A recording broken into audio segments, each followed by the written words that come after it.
So how was the meditation? The first part.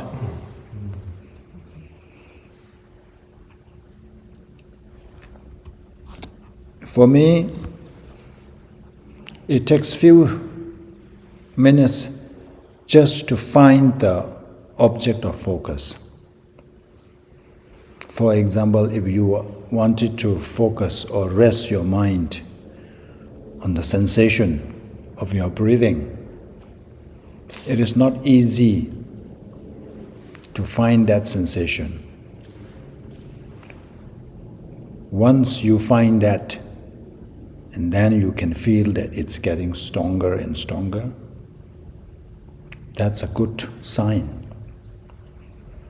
Sometimes we think that we are really in meditative state, but it's not. So that's why I always tell people that the more we meditate, the more we feel that I'm not making any progress, I'm getting worse. That is a progress. Yeah? Because earlier, you don't even realize that your mind has already wandered. You think that you are really doing a deep meditation, but your mind was elsewhere. You don't even realize. When you do repeatedly, then you become aware of how frequently your mind jumps, your mind wanders, and then you try to bring back, and that's when you feel like, what's happening to me? I have been meditating and meditating. I'm not being able to rest my mind on the object for a longer period. But if you continue with that, that's already the second stage. Remember, there are nine stages. First is just focus. Then you can able to rest your mind a bit longer. And then you started to notice your mind is wandering all the time. That's when you bring it back. Then that duration increases and you will be able to rest on the object longer and longer. But of course, there may come a time where you can really remain on the focus for so long, but that doesn't mean that your meditation is going well. There is danger of this. Remember the two obstacles? The excitation and what was the other one? Lethargy. It's kind of a lethargy, but there's a term for that. No, dullness. Dullness can be laxity, they call it laxity. Yeah. So dullness, sleepiness, these are not really the laxity. These are really gross. So laxity is like, you can rest your mind, but you cannot really clear of the object. That's the grosser. So let's say when we are feeling a bit sleepy and groggy, when you try to meditate, you won't be able to apprehend the object that clearly. But sometimes what happens is, you can still have a clear image, but there is no strength in holding that. It's like, if I'm holding it like this, really tight, you need to hold it tight. If you are not that, very loosely holding it, that's the subtle laxity. So sometimes people confuse or mistook that laxity as the meditative concentration, and they think that they are really doing well. There are also stories where even the monks, they go to develop this shamatha, and they meditate for 6 months or something, and they can really remain in the meditative state for long periods of time. And they also experience similar signs of developing or achieving that state. And then they go to talk to their teacher, somebody who has already said, no. You still need to work a little bit. That's the subtle laxity. Because you really feel that you have really achieved that, but that's not. If those practitioners can mistake laxity as the real concentration, then imagine ordinary people like us. And I have met people who think that they're really good at meditation. I say, is it? Oh, okay. I can remain in meditation for hours. But we don't know. But many people, of course, meditation is blanking the mind. That's going into that direction, laxity. Like no object at all. Yeah, so your mind. So that is very dangerous. In the Lamrim text it says that's really dangerous. That increases our ignorance, making us more dull. We don't need more dullness than that. We are already quite dull. Anyway,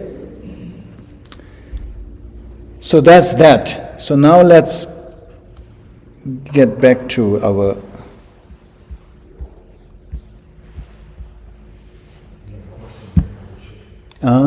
yeah.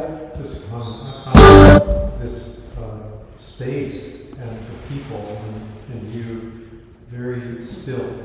There's a real stillness here. It's a really great environment. Thank you. It's mainly because of me. My power.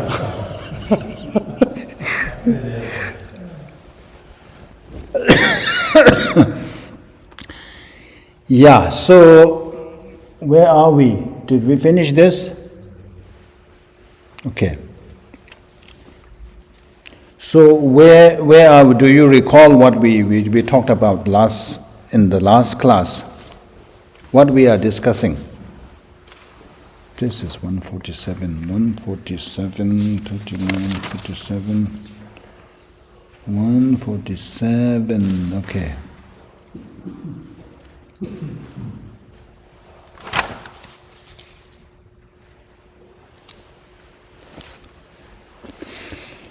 Remember here we are practicing or kind of generating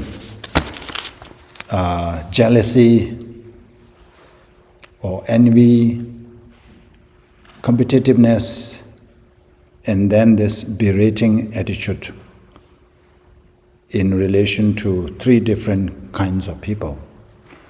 So that is our kind of our habit, our tendency. When we perceive somebody as superior, our tendency is to either develop jealousy,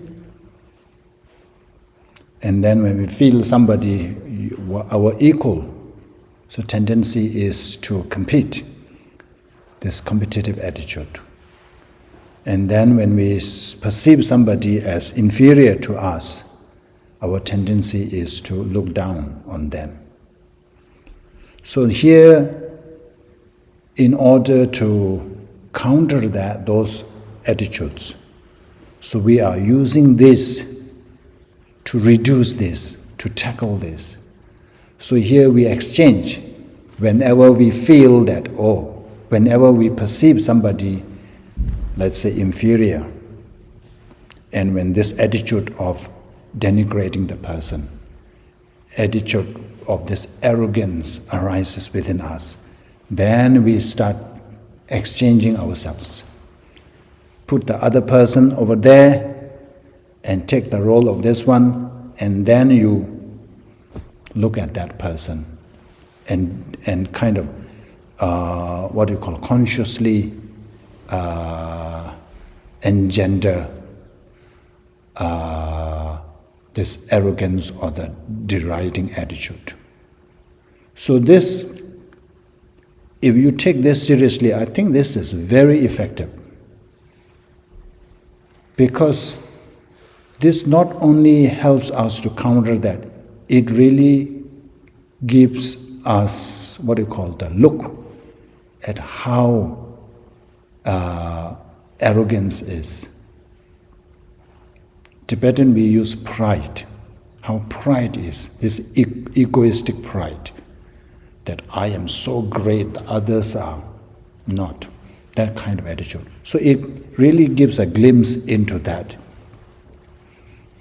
So this is to use that. And then, you after exchanging oneself with the others and doing this analysis, and then you realize that I shouldn't do that because you are there and the other person is doing that, and you kind of visualize how you feel when somebody does that to you. And if I feel that way, then of course other people must be feeling the same. So I should not engage in this. So that's the main goal of doing this. So this is now regarding the competitive attitude, competitiveness. Tāda nyamla tene ni kangi rani lhag chechir tāgi nyeta kurdini tsoba yijang nyavar dupes. In order that I may excel. So now you are looking at the other person. So let's say if I kind of develop this competitiveness towards Ken, and now I reverse myself. So I put myself there as a Ken, and then I'm saying all this. Then how you feel is actually you are talking to yourself. You know, in psychology, in counseling, they use the empty chair and let people talk. So what happens is when you do that, many times people are shocked. Did I say that? It's kind of deflect, is it? It's kind of rephrasing what the other person is saying. So you said all these things, but when you are really saying it, you don't realize it. And then when you play the role and repeat that back, it's like, did I say that? Suddenly it dawned upon you that that was not the right, not appropriate or not the right thing to say. So that's how you gain insight into your own words. So this is in order that I may excel. He who is regarded as equal with me, I shall definitely strive to attain material gains and honors myself, even verbal dispute, even by such means as verbal dispute. So you will resort to anything just to beat that guy. So it could be in terms of here it says in equal with me, I shall definitely, so material gains and honors.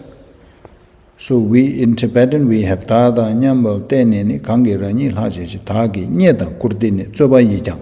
So whatever qualities that we see that others are equal with us. So basically the point is that we will resort to any means, whether it be morally right, ethically right or not, just to get even, just to be equal or just to beat that other person. We will engage. So this gives a glimpse into what this competitive attitude does. So in an office, your colleagues, if you have this competitive attitude with someone, your colleague, and then you will engage in all this work, office politics, I think you know better, isn't it? But nowadays, that because of the COVID, you can work, you have this luxury of working from home, so there may not be much of those politics. But there is a lot of office politics in order to gain favors from this and this, they will do and say things. So this is what it means. So imagine if you are at the receiving end. First of all, how would that person feel? And then whoever is engaging in that, you are committing, from the Buddhist point of view, all kinds of negative actions, which is a vicious circle. So you will always end up in that situation, that circumstances. So there is no real escape.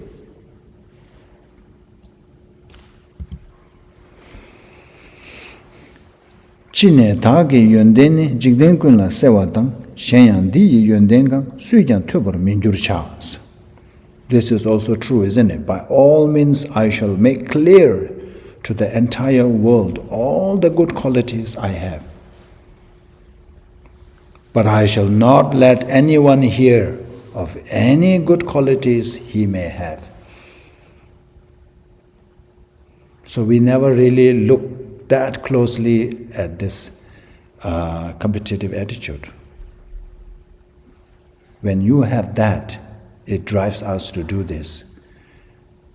Because you will try to hide the other person, otherwise other person become more popular, more famous. That means automatically you are less popular. So in order to,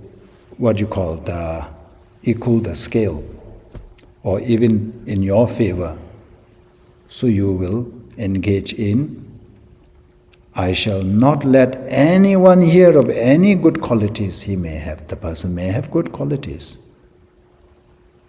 but you will do everything in your power to keep it secret so that nobody notices.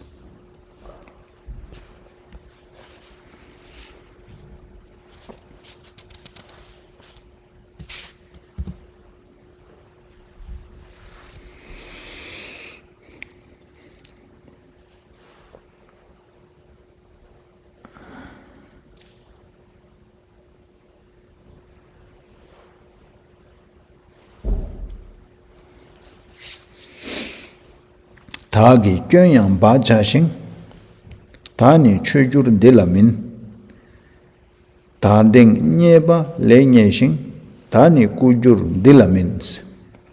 Also I shall hide all my faults. I will be venerated, but he shall not.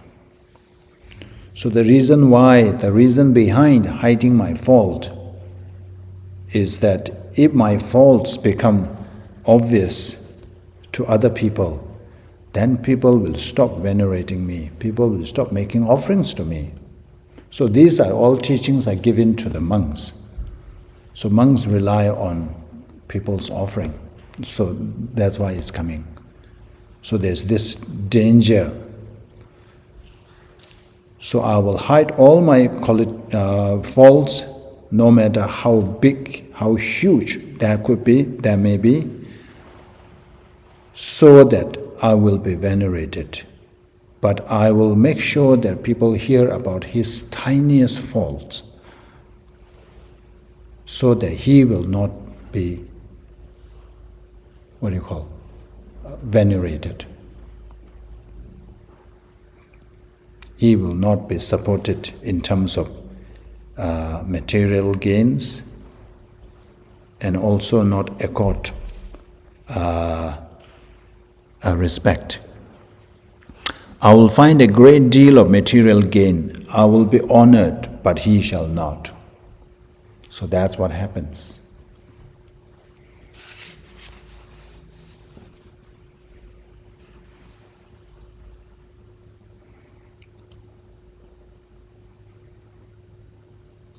What do you think?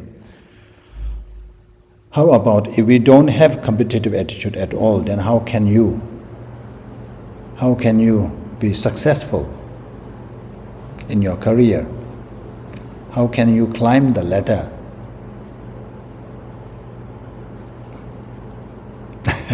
What do you think?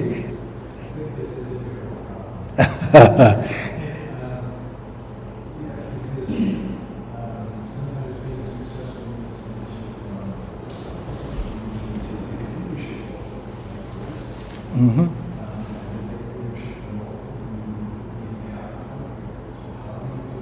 Mm. Mm. Mm. An easy task. Or if you want to leave, how do you do that without meaning? How do you do that? Mm. Is having this competitive attitude a must thing to be successful? No. It is a method. I've had this discussion with other people, but mutual aid, which is the opposite of competition. Mm. Friendly mutual aid versus unfriendly competitiveness. Then you replace the benefit. Mm. So it's actually, it creates an opportunity to decide whether or not you want to go down that path. So not having this competitive attitude, does it mean that you become what is called the complacency, is it? No, that's more, but for some people, they feel like the only way to get to better themselves and to better others is through competition. They've been conditioned to think, and so those people who apply mutualism or a friendly, positive way of working with others rather than for others or, in competition with others. Mm. But at workplace, people like you are very few who always think about, mutual benefit. Always like, I must get ahead of them. Oh, look, he is doing this, I better do something else so that I get noticed. I had a very interesting experience early in my career where I was in a team and they were looking for a leader in technology.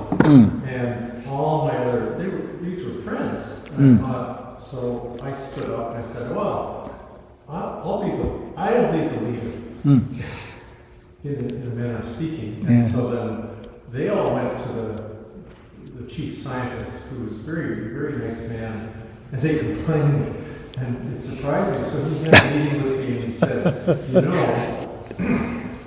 it's a very bad idea to try to proclaim yourself to be the leader. Much better is to let them say, you be the leader. Like what Anthony said. That was very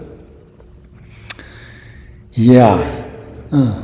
Did you study evolutionary psychology? Was it survival of the fittest? Competition. I think when you have competition can be good if you have right view, because then you're trying to being competitive against yourself, like trying to be your best self. I think it depends on the definition of. Now, the way we this kind of competitiveness is not good, because you are always trying to bring the other person down so that you can shine. So of course that kind of competitiveness is not good, isn't it?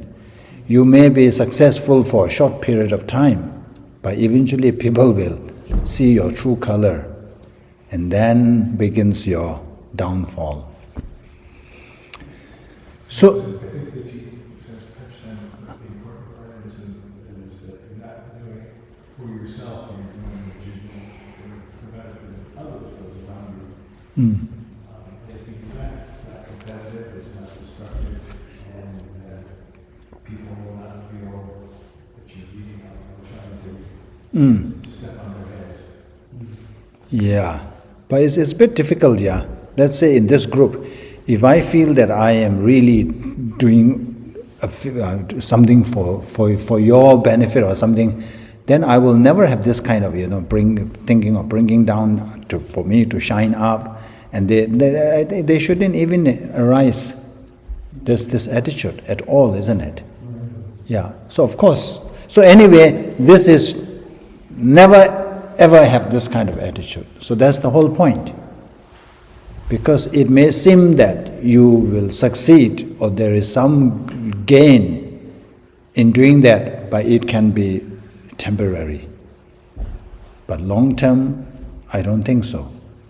Nobody will like someone with this kind of personality, isn't it? Always praising yourself, but always trying to undermine others' qualities. Nobody likes that. So when we go through all this, we must not forget that from this, we must take home something. I tell my Tibetan participants who come for classes, I don't know whether you have this issue or not. In Tibetan community, in the family, the one person is very interested in Dharma, wants to go everywhere, study. The rest of the family not that interested. But of course, they are not creating any trouble for you. They are supportive, but just that they are not interested. So of course, naturally, they wanted them to inspire, want to encourage them to go and attend classes and all this. So I've been telling them that the best method is to show them by setting example. You come for classes, you will learn something, go back, apply in your life, and let them see how much you have transformed from going to these classes. So when they say, wow, my wife or my husband used to be like this and this, well, after going for class for some time, what? She or he has changed. If that happens, you don't have to beg them to come. They will follow you. But the main point lies in that others must see that you have transformed. Not just that you think that I have transformed, I have changed. Many people think that way. They think that after attending classes, I have changed so much, I have transformed so much. But that transformation is only somehow visible to you, but not to others. So that doesn't help, isn't it? Yeah. So anyway, whatever you can glean through these, whatever you can, small thing, it doesn't matter. You don't need to understand all. And also you don't need to understand so deep. Of course it is good to understand all and have a very depth understanding. But the important thing is, whatever you understand, try to use it, try to apply. That's the whole point, isn't it? You come here hoping that, listening to all this can somehow contribute positively to your life, your way of living. You didn't come here to become a great scholar, that's for sure, isn't it? Yeah, under me you will never become a great scholar. Yeah, so that's important. So sometimes I feel shy to remind because I myself don't practice that much. So it's kind of embarrassing. But sometimes it is good to remind, give a little nudge. So I just, thick skin, is it? I'm being thick-skinned. It's looking at me.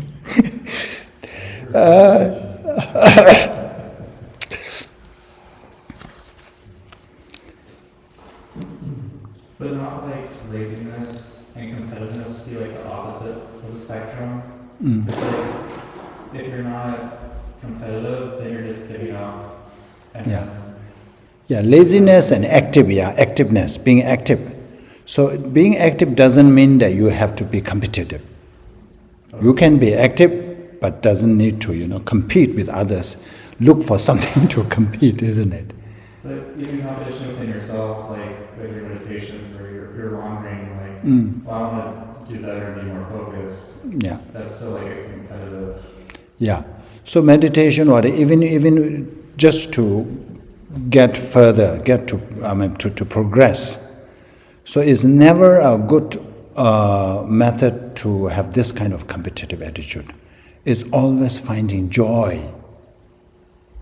Remember, the perseverance is actually finding joy in your Dharma practice. I think I shared with you this story. So there was this meditator in India, in Dharamsala. So he has been meditating for so long, but he couldn't see any progress. So he was very disturbed. So he sought an audience with His Holiness Dalai Lama. So he got an audience. So he very frankly told His Holiness that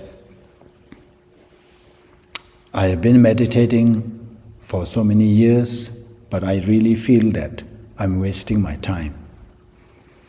I don't see anything, I'm able to do anything meaningful. He said, I put a lot of effort. I'm doing this session after session, but I don't see any progress, improvement. So His Holiness, after listening to him, His Holiness, okay, I suggest you two things. First, you go out.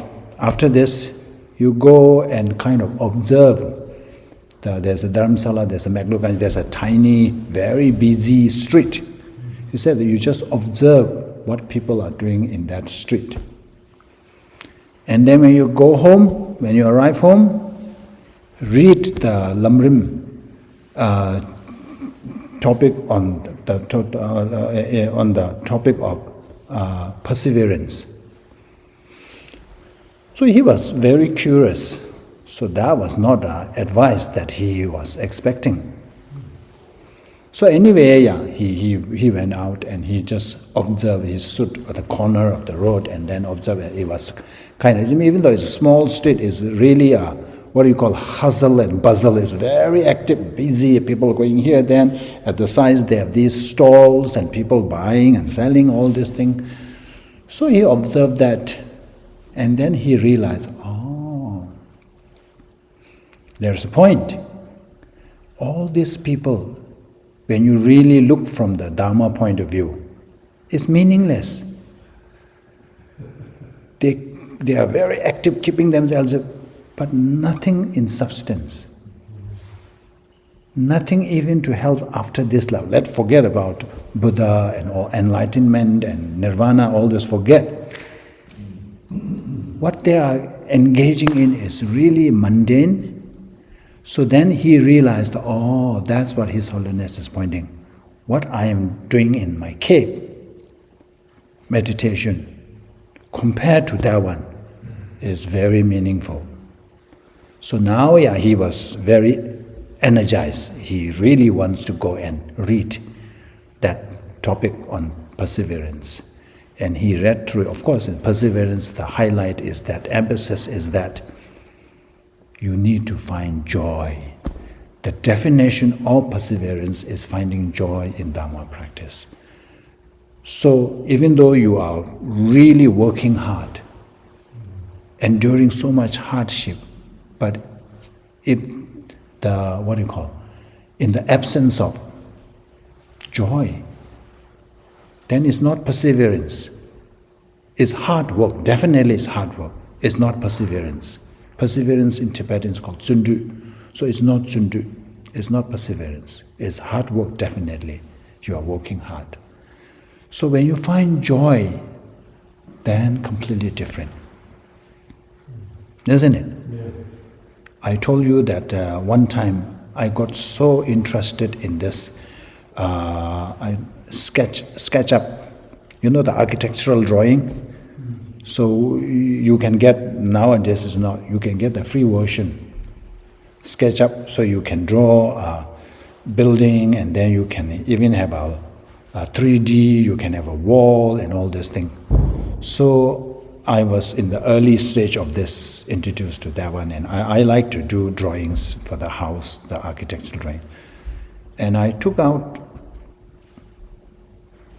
something from the freezer to thaw and to cook for myself. So that was around, maybe I started doing at 3, and I took out and put it in the sink, and then I started working. And then, when I remembered it, it was already 9. I was in the flow. That's what happens. When you find joy in what you are doing, then you are in the flow. In psychology, they call it flow. You don't realize that time, so many hours have passed, but you are so engrossed. How wonderful if we are able to do this in practice, isn't it? You forget to eat, meditation. But that's opposite, isn't it? For us, to 5 minutes and we feel like, hey, was it half an hour? You check and it's only 5 minutes.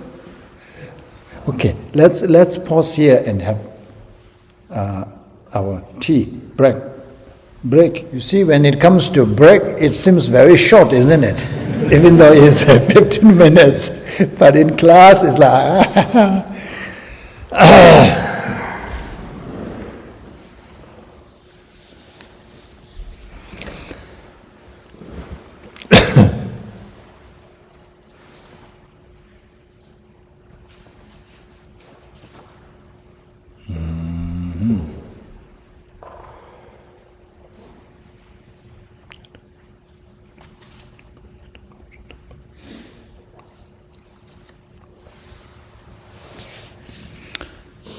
Dini marung chevala yuring thani gawe ta drawa kunji shege tang pinzun meba taadu chas.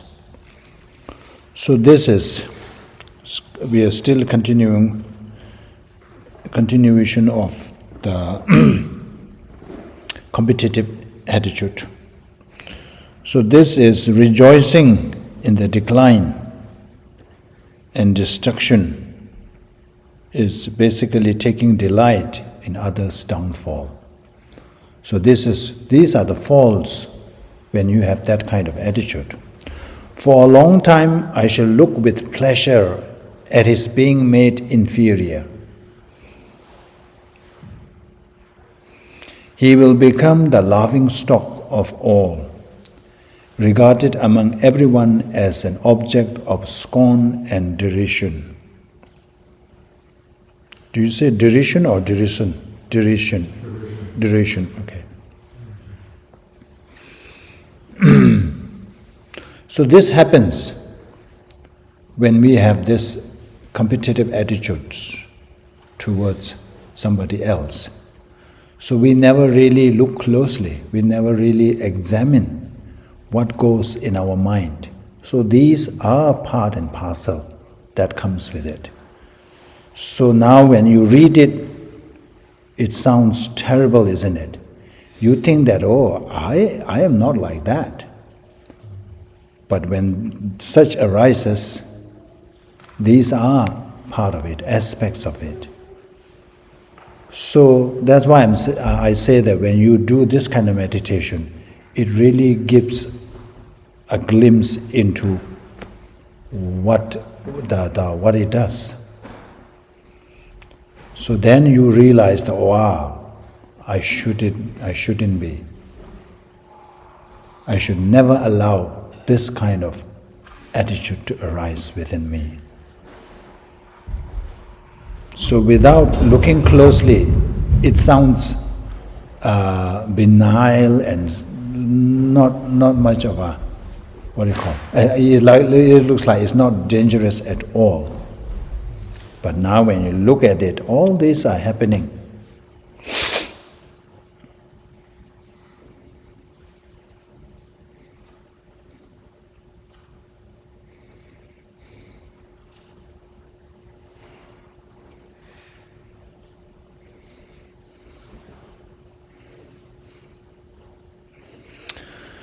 Okay. So that image explains, isn't it?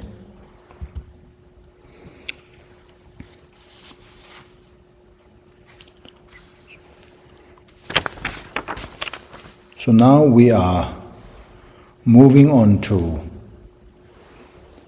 what is called pride. When you feel that you are superior, and then you have this perception that others are, whoever that person is, inferior. So when you have this superiority, not really complex, superiority attitude, yeah, superior. So when you have this feeling that I am superior, then what happens is, Myomong diyang thadani lenji duni chenje chang, dida tuedang shirapam suri norki nyamam cheese. So this is where you feel that the other person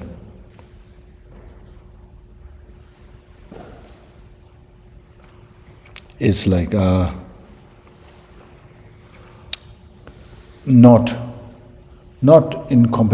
comparable at all. This pride of being incomparable. So I am no match.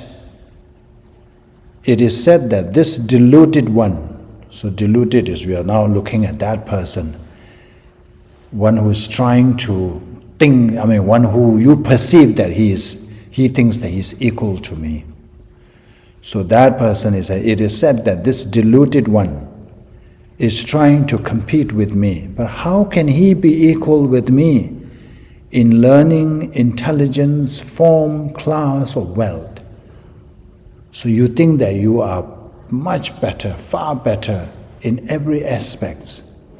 So when you have this egoistic view, or when you are arrogant, so that the aspects of that mind has all these features. You think that that person is no way can compete, no way is equal to me. They are way below me. How can they even think that they are equal to me? I am far better in terms of learning, my intellectual, my intelligence, the way I look, even my class, my status, and then my wealth.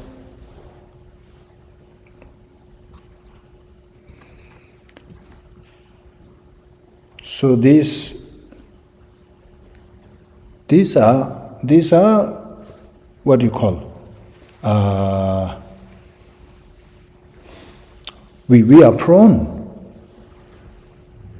Because when we see somebody who is kind of inferior, somebody, let's say, in a pitiful situation, we tend to have this hold or perceive a higher ground. I am better than them. So all this is like whenever such thought arises, you have to remember this and then try to exchange yourself with the other person. And that will immediately kind of block that kind of attitude. Is like the inverse of that also like wrong view? Sorry? Is like the inverse of that also wrong view? Like where you have like no value of self-worth? Sorry, the first word I didn't catch. The inverse of that idea. Inverse? The inverse. Opposite, you mean? Devaluing others, where you're overvaluing everyone else, or devaluing yourself?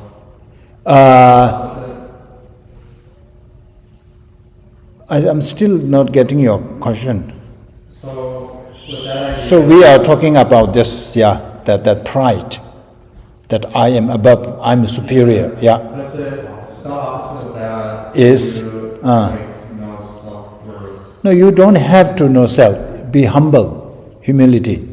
Yeah, but I'm just saying, like, if that's like the opposite is more of the issue, where you have like no, like for me personally, I have like no self-worth, right? So like I value like other people, like on myself. So is that still like a wrong view? You mean when you feel that you have no worth, then is that a wrong view? Yes. Yeah, of course. Okay. Of course. Self-confidence? Yeah, so you lack self-confidence, but it doesn't mean that you have no value at all. You have values, you have the capabilities, but just that you feel that, yeah, you don't have that confidence. Yeah. So it's like ego-driven either way, a really strong ego or really... Yeah, I think that one, when you feel that, oh, I have the ability, may not be always ego. Ego is kind of a negative, it has this notion, isn't it? Negative notion where the ego, yeah. It's just that confidence. You have confidence. Yeah, overconfidence is then something else, isn't it?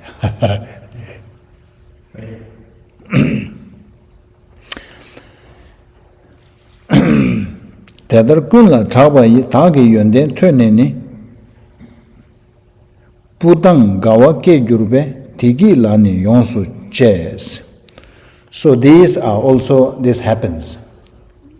Thus, upon hearing of my good qualities that have been made well known to all, I shall thoroughly enjoy the satisfaction of the pleasant tingling sensation that occurs.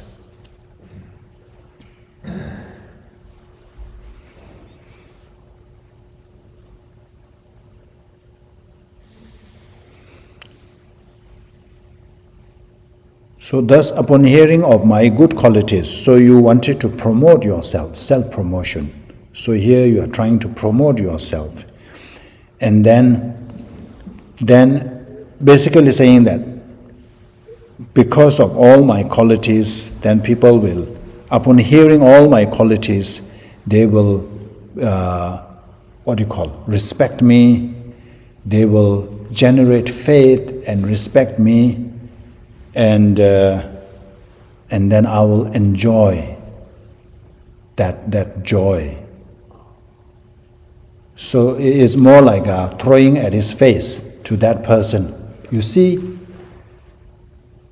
people know my qualities, how popular I am, and because of that, people revere me, people respect me.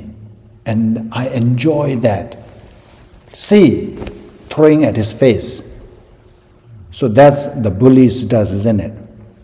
When you have this arrogance, of course, you will always boast your achievements.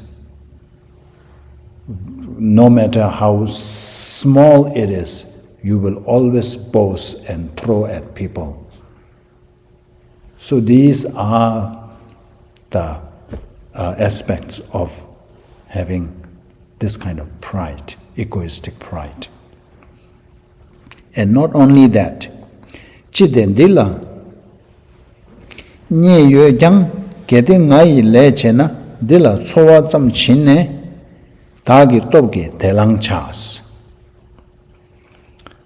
It doesn't stop there. Then it comes. This can also happen. Even though he has some possession, if he is working for me, I shall give him just enough to live on, and by force I will take the rest.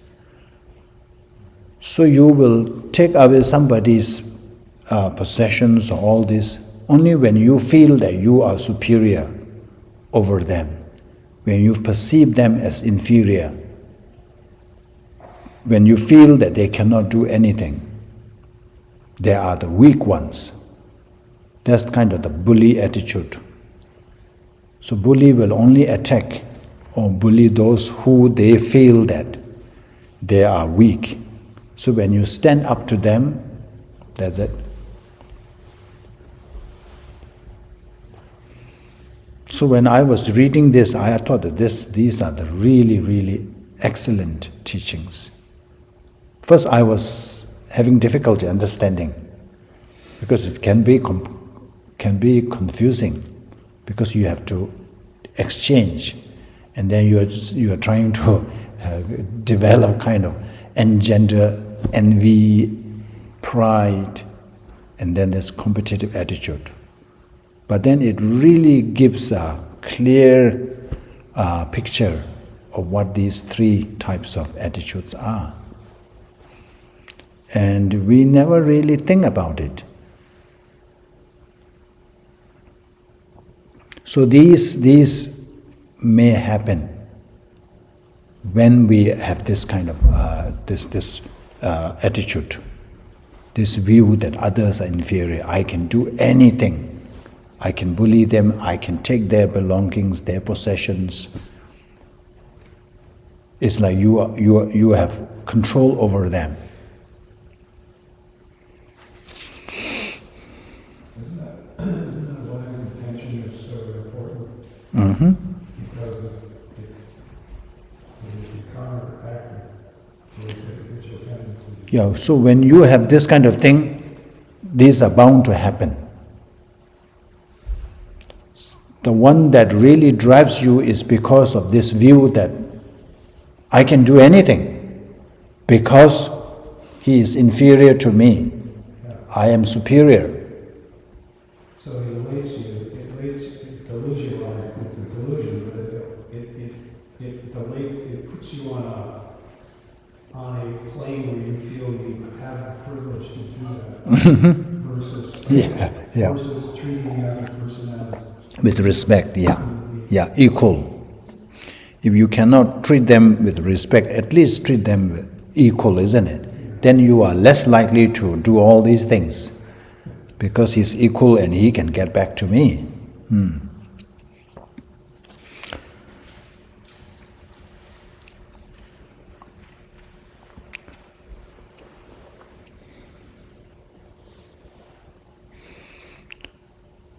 So first is the view is that how dare he thinks that he can compete with me. How dare he thinks that he is equal to me. And now after kind of settling that you are not even equal, you are not even there. And then this attitude arises. So I'm going to take all your things. I will give what I think that is enough for you. That kind of attitude.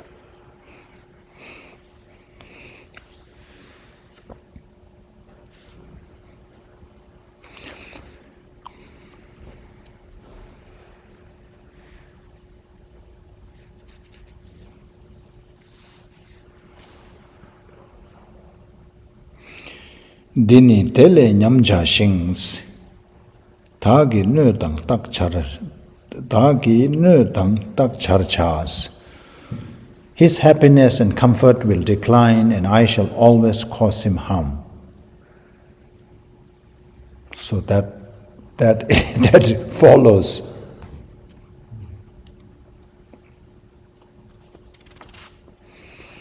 So that concludes one kind of a chapter or a heading. So now we are going into another chapter. So we are now going back to the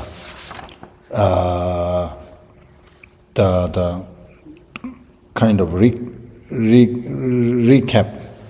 kind of doing a recap on the faults of self-cherishing attitude. Nyumong diyang tadani lenje duni tenje ta. Dida tuedan sherabam suri norji. What am I reading? This is not the one. Di jada tamje du kowar tala nyoba che yi kyo rangdun che ndobe keba tangmen de gyurjan nyewa chenbu tedabu kyoji du nyenba shi dhoops. So this is relation to self-cherishing attitude. So remember we talked about the disadvantages, the faults of this cherishing oneself, always having this me-first attitude. For hundreds of times in this cycle of rebirth, he has caused harm to me. So he here is, actually in Tibetan there is no he, but they translate it as he. He has caused harm to me. So these two lines, so there are different explanations by different commentaries. So I think here we have this he has is because that's part of the earlier the pride So here, another commentary, explanation is that this is in relation to self-cherishing attitude. So self-cherishing attitude, for hundreds of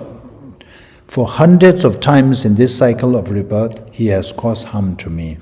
Because of desiring to benefit yourself, O mind, all the weariness you have gone through over countless past eons has only succeeded in achieving misery.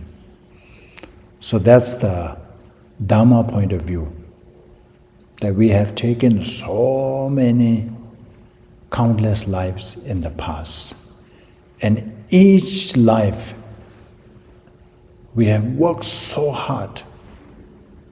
If you think that you are working so hard in this life, you have worked harder in the past life. You have worked so hard, but where did we get? Same place. Same place. So that's the sense. It's all because you prioritize self-cherishing over cherishing others. You were blinded or mistook this self-cherishing. If I work for myself, I will be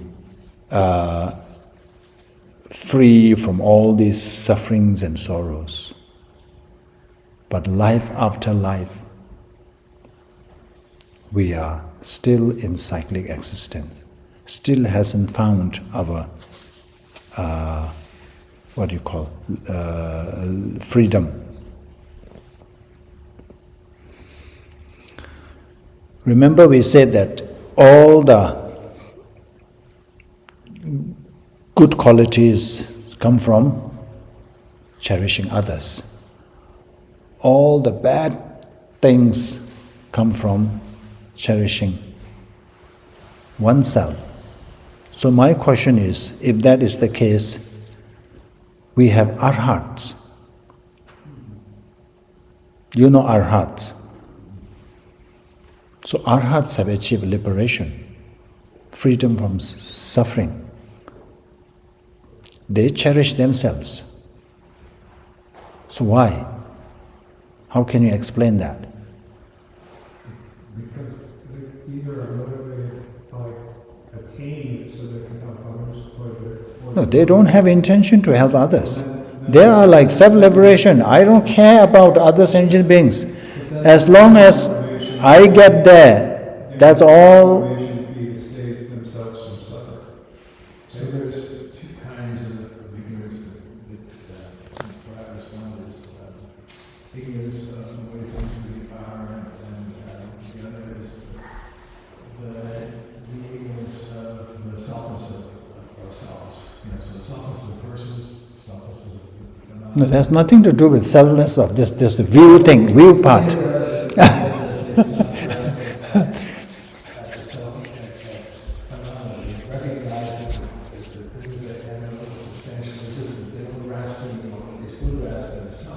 No, but my question is, they have achieved liberation, isn't it?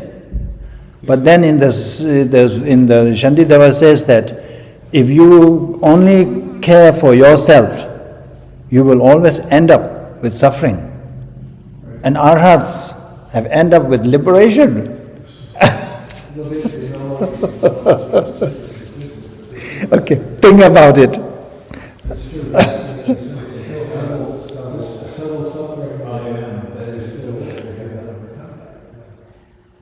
You are saying that they are still suffering.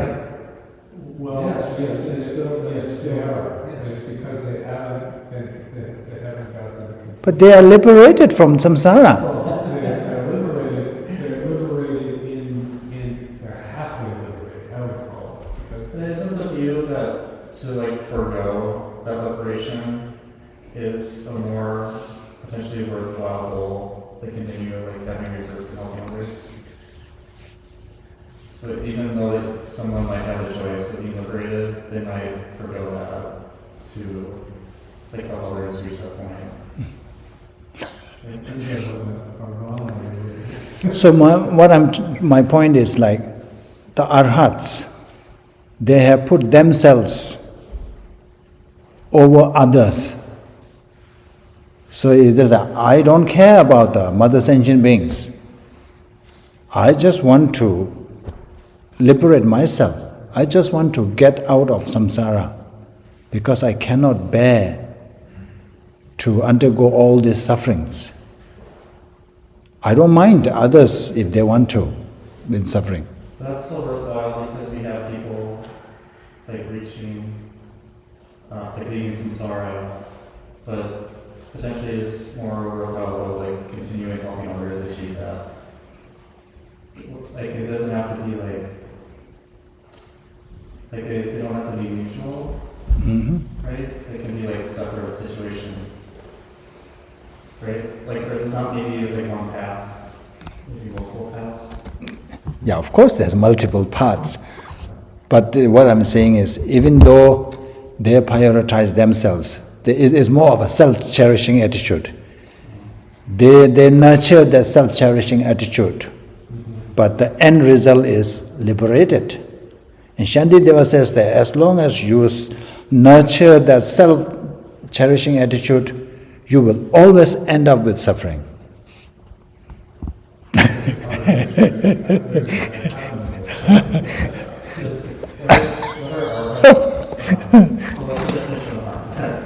Oh, I see. Arhat is one who has liberated, who has achieved liberation, self-liberation they call it.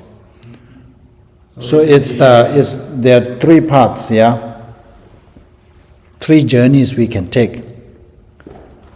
So one is the enlightenment. That's what Bodhisattvas take.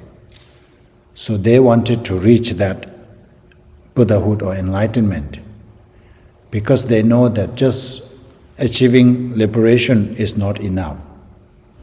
Liberation is here, nirvana. When you become arhat, you are out of samsara. You don't experience any pain, no longer you don't have to be born in samsara. You are liberated. Are there a lot of arhats within like the Drupa? There are a lot of arhats, yes. Oh, okay. There are a lot of So arhats. maybe it's like a different school. No, there are a lot of arhats. No, it's the different destination. So it's like, I want to go to New York. The other one says, I want to go even further, Portland or somewhere. So that's Bodhisattva. But you are already here. You are away from Minnesota. So I want to get away from Minnesota. Let's say Minnesota is samsara. So you can go to New York.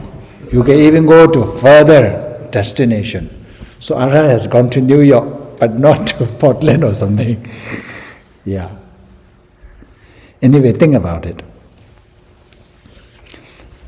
So this is the one. So self-cherishing attitude, reiterating that all that weariness you have gone through over countless past eons has only succeeded in achieving misery because you cherished yourself. You always held this me-first attitude so dearly, and that's the result.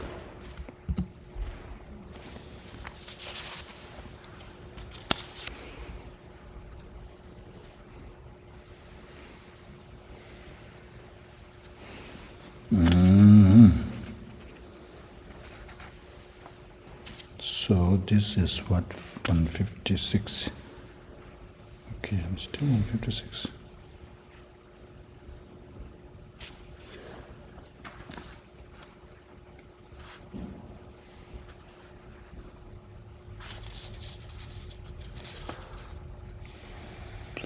Okay.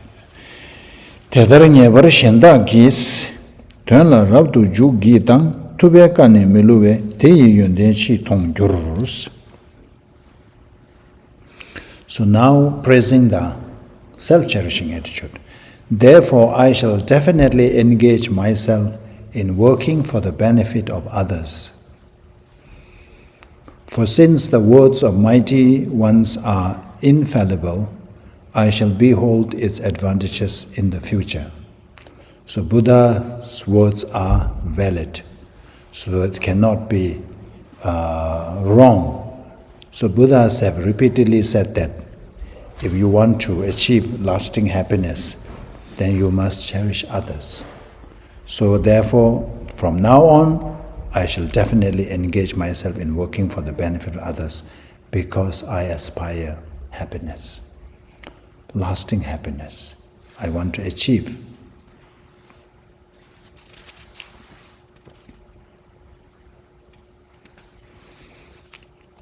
I think we remember, I like this stanza very much. Mangdu sheta chishigwe tuba rangi tuenje na chiba rangi tuenje, tuba shingi tuenje ba tini gini kyabardos. So that is in the Shantideva's one. Because he talks about self-cherishing. It is like this. So all the good qualities, all the happiness comes from cherishing others, all the sorrows come from cherishing oneself. And then he says, no need to talk so much. Just look at Buddha and the ordinary beings. He says, Buddha is up there now, free from all the sufferings. And ordinary beings are still undergoing the sufferings. The difference is, one time Buddha was also an ordinary being. Like Shakyamuni Buddha, I think we have been friends with Shakyamuni Buddha many lifetimes. We may even have bullied him because we have taken so many countless lives. But then now, Shakyamuni Buddha is up there. We revere him. We offer prostrations.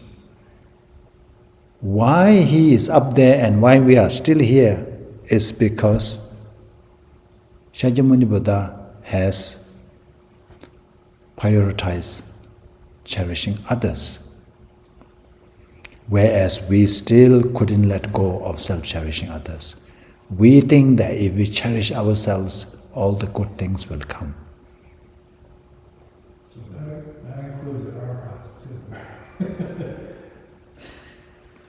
What is arhat to do with here? No, I'm just saying that. Cherishing others, you mean? Yes. Of course, in others, everybody. And the others? And the Aryas. Every sentient being. All sentient beings have to cherish others. If Arya being comes and says, oh, can I have your lunch? Please. Can you do that?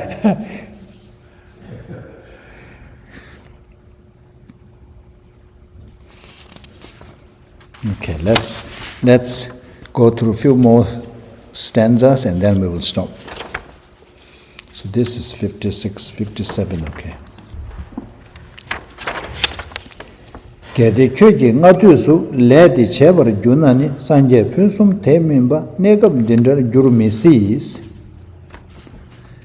If in the past I had practiced self-cherishing, cherishing others, if I had practiced this act of exchanging self for others, instead of caring so much for ourselves, if we have cared for others, then a situation such as this, where we are still suffering, still in samsara, still a lot of dissatisfaction, devoid of the magnificence and bliss of Buddhahood or the state of enlightenment, could not have possibly have come about. So our situation, our condition, where is always under the influence of, under the control of delusion and karma, would not have happened. We would have kind of surpassed that. We would be the one who is controlling them, not the other way around. So are you ready to take control?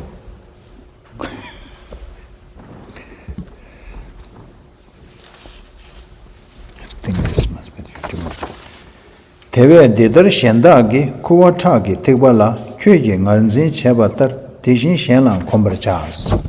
So you remember in the earlier stanza it says that you have to practice this, exchanging oneself with others. Then you may think that, oh, that's not easy, that's very difficult, cannot do. How can I cherish somebody else's welfare, or how can I show more concern for others? How can I engage in this exchanging with ourselves? That person is not me. I am I, and they are they. There's two different things. I care only for me. I cannot. You say you can exchange that, because it is all about familiarization. Therefore, just as I have come to hold as I these drops of sperm and blood of others, how we came about is not us, it's somebody else. And then somehow it is now so precious. It is all because that we have familiarized. This, even though it is not really ours, but it's like it's my.